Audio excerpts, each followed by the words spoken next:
Welcome back to my channel. In this video, I'll show you how to disable Google tracking on the Play Store to enhance your privacy.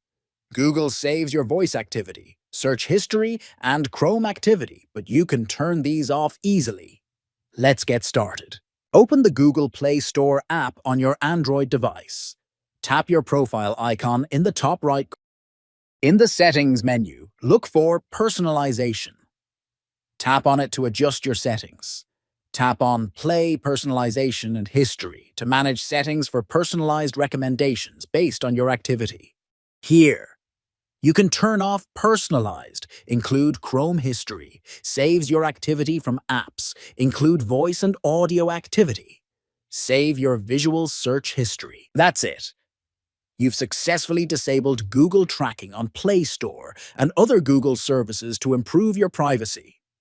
If you found this helpful, don't forget to like and subscribe for more tech tips. See you in the next video.